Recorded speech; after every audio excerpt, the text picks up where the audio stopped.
Okay, let's go. Wow! Umiyak yung gulong! Okay guys, so eto na yung test drive unit natin. Okay, let's go. Okay guys, nandito na tayo sa loob ng BYD Atto 3. And magta-test drive na tayo.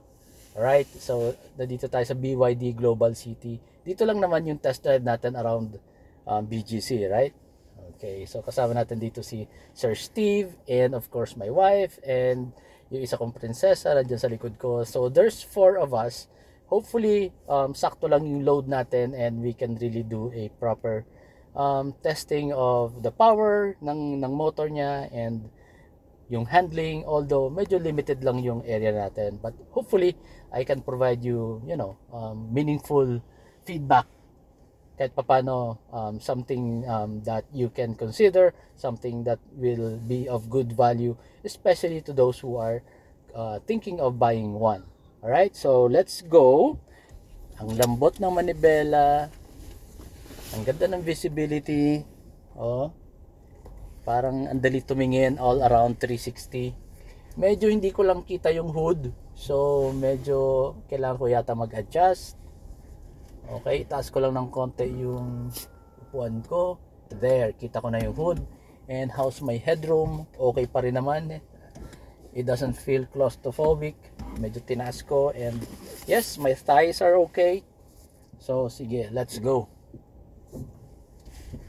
Whoops. Yung sunroof. Ayan. Very quiet. Eco mode, nag-auto lock. May speed sensing siya. So boring, walang tunog. Okay. May regenerative charging ba to? Meron po. I mean, what's the term nga? Regenerative braking. Okay. Hindi ko masyadong nafe-feel pag-release ko ng accelerator. Na-adjust ba yung ano niya? High-end standard na siya. So, high-end standard yung regenerative braking. Okay. Guide mo lang ako, sir, kung saan tayo pupunta. 26th Street, sir, sa dulo. Tapos right side. Dulo pa, right side. Yung sa may pupuntang SM Aura. Okay. So guys, kasama natin si Sir Steve ng BYD BGC. Hindi ko lang siya sinama sa camera, mahihayin siya. But yeah, I'm going to publish yung contact number niya dyan in case you are interested and if you need more information, if you have any inquiries about the pricing, kung anong promos man meron sila, please feel free to reach out to him. So, okay, finally, dito tayo. It's so quiet. Reminds me of the Tesla na test drive ko couple of years ago. Wala siyang yung iba kasing EV gumagawa ng parang artificial sound. Ito wala. Wala, tahimik talaga, sir. Tahimik lang talaga siya. Okay. Madali lang i-maneuver. As you guys can see, from that lane lumipat ako dito. Ang bilis lang. It wasn't difficult. Hindi ako masyadong nag-adjust. Can you go straight? Tapakan natin ng konti. There you go. The acceleration. Nice. It's so quiet. Nararamdaman ko yung low profile tires niya. May konting road noise. May mafe-feel mo pagdaan namin kanina doon sa konting lubak. Ramdam mo na may ugong yung tires, Pero yan na yung stock niya, 18, size 18. Siguro kung ginawa tong 17, medyo mababawasan yung road noise. Yung dynamic 17.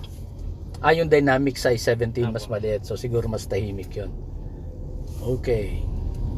Kumusta yung AC natin? Anong settings? Mukhang mataas. Hinaan natin ng konti. Medyo nainitan ako. Hindi lang ako sanay sa hindi naka-tint.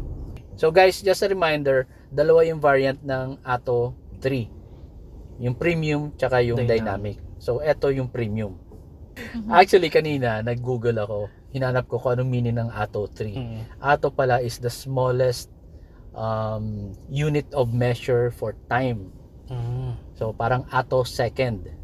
So ginamit ni BYD yung Atto second, the name Atto, to denote na this car is nimble, this car is quick. Galing yan, no? So yung number 3, you might be asking, yung ibang models actually ng BYD initially Atto, eto nga 3, Opo. merong 2, meron ding Atto 4, pero later on nilagyan nila ng sariling name. Like I think the Dolphin used to be Atto 2, tapos meron pa isang sedan na Atto 4. So yun na yung mga names na Sa dinala ibang nila. Yes. And yung Atto 3 lang ang nag-maintain ng name na Atto. I like the interior. Lahat ng touch point mo, soft touch. Maybe alam ko ng purpose na itong strings. Pag traffic. Ano?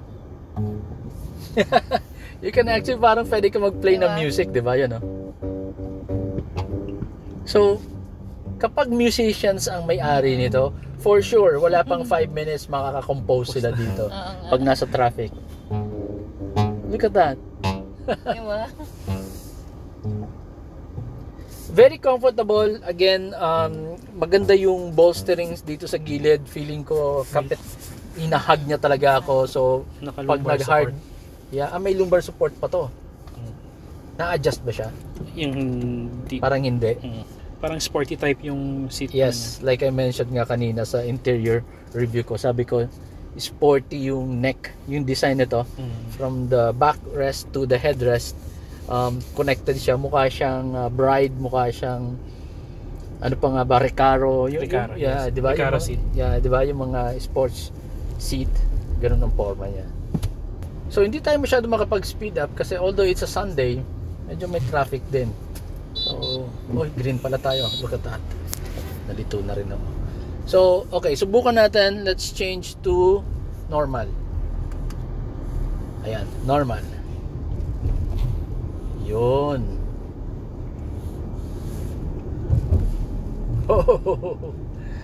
May bigay na agad. So, there's a significant difference agad from normal, from eco to normal. Ganda na acceleration.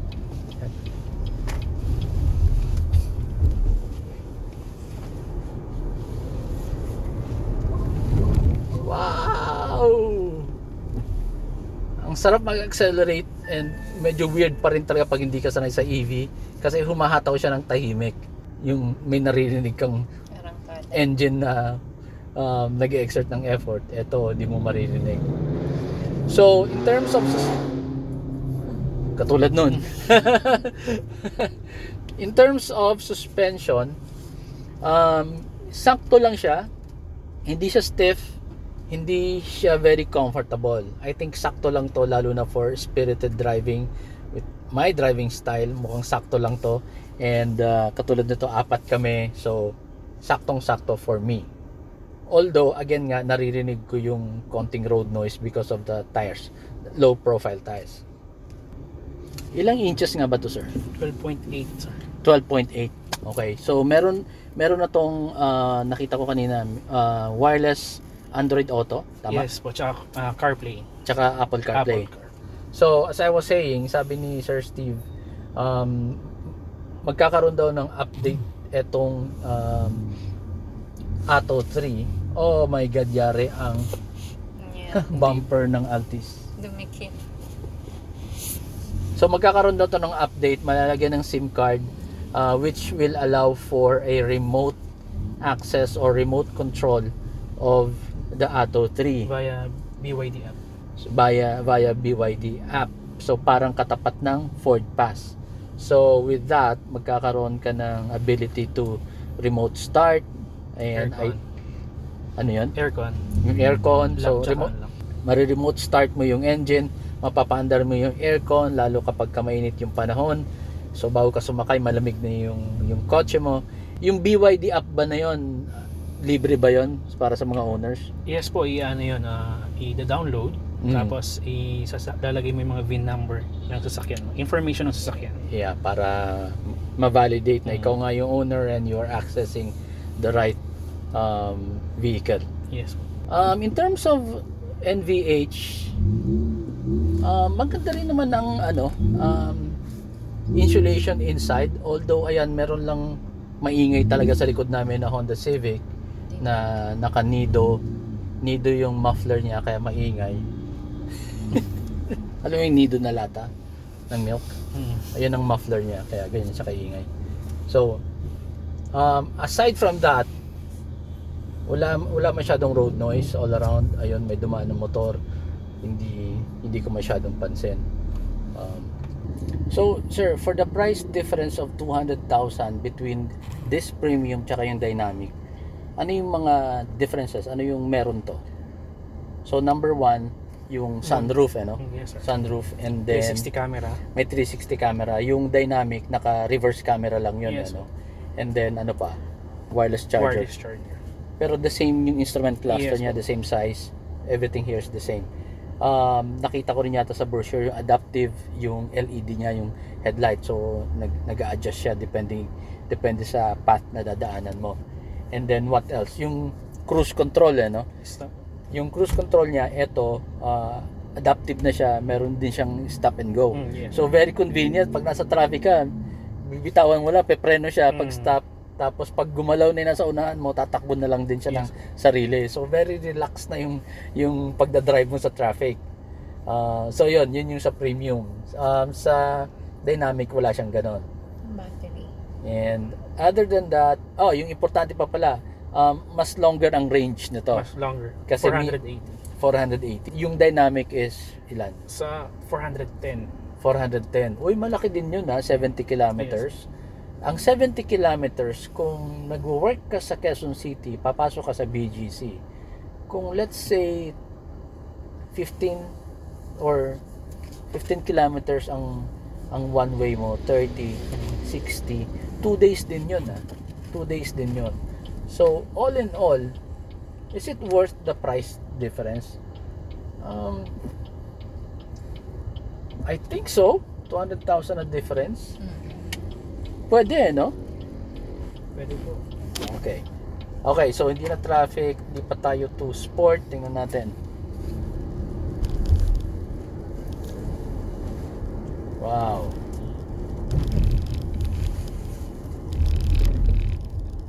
So, nag-switch na tayo to sport mode. Medyo hindi ko na-feel kanina. Tingnan natin from stop. Tingnan natin ulit. Parang hindi ko masyadong nakuha yung difference from the normal. So pag go, tingnan natin. Okay, let's go. Wow! Umiyak yung gulong! Oh my God, ang bilis! Dito, kakanan tayo. Kakanan. Hindi ko sinasadya, tinapakan ko lang. Siguro kung flinor ko kagad, iiyak talaga siya. Dinipress ko yung pedal halfway, hindi ko pa yung flinor. Umiyak yung gulong. Ganun kalakas. And just imagine nga, 'di ba, ang 0 to 100 nito is 7.3 seconds. Ganun siya kalakas. And guys, again, 4 kami ditong nakasakay. And pag-usapan natin, kasi ang typical na concern ng mga buyers ng mga EV is the charging station, kasi nga yung range, ang tawag nila doon, range anxiety ba yun? Yes, range anxiety. Yung range anxiety. Meron ng application that's called EVRO. Evro ba yun? Evro, sir. Evro. So in that application, you will be able to find all the available charging stations, kung ilan ang currently gumagamit, kung merong available, hindi lang yung available na location, but yung mismong number of charging ports that are currently available. Kasi pwedeng may 5 doon, tapos may 4 na gumagamit, and then you will know na, ito may isa ditong bakante. So meron ng ganong application. So it's quite convenient, and marami ka na rin makikita sa SM malls.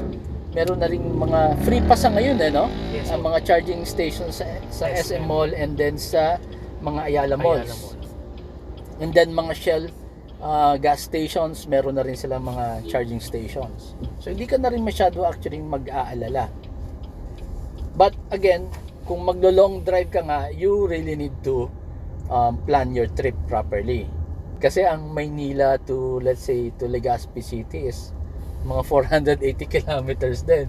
So, syempre, kabado ka na nun. So, Along the way naman po, meron mga charging along the way, station. may charging station. So, if you plan your route properly, somewhere in the middle, mag-charge ka na, makakarating ka naman ng Bicol. And then once you get there, syempre, makikitulog ka or may bahay kayo doon, overnight, isaksak mo na. So, pwede. May SM naman po sa Bicol. Yun, Sa meron. Legazpi. Yes, Dito multi-charge. meron. Oh, 'di ba? So alam ni sir sa Bicol, sa SM. May Ayala na rin po ata doon. Yes, so SM City Legazpi may Yes, charging station. Ayala Mall Legazpi meron din. So sample lang natin 'yan. Of course, sa ibang probinsya up north, mas modern, mas progressive yung probinsya. I'm sure yung mga SM doon, yung mga Ayala Malls doon, meron na rin. Okay? Grabe yung sports mode. Umiyak yung gulong. Okay guys, so for additional information, for any inquiries that you might have, feel free to reach out to Sir Steve dito sa BYD BGC. Okay, subukan naman natin to mag-park. Nakabalik na tayo dito sa BYD BGC. Tingnan natin kung madali lang mag-park. As usual. Very convenient talaga yung malambot ng manibela. So, dun tayo. Very easy. Easy peasy.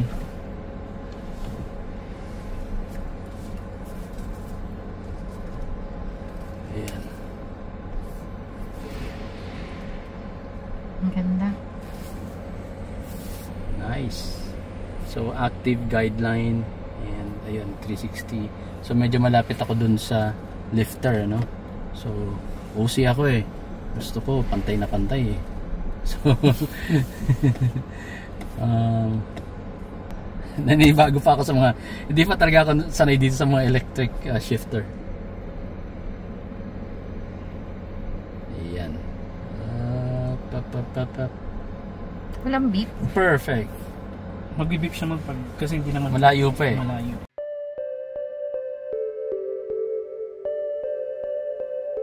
If you like this video, please do not forget to subscribe to our YouTube channel. We are also on Facebook. Please like and follow our page.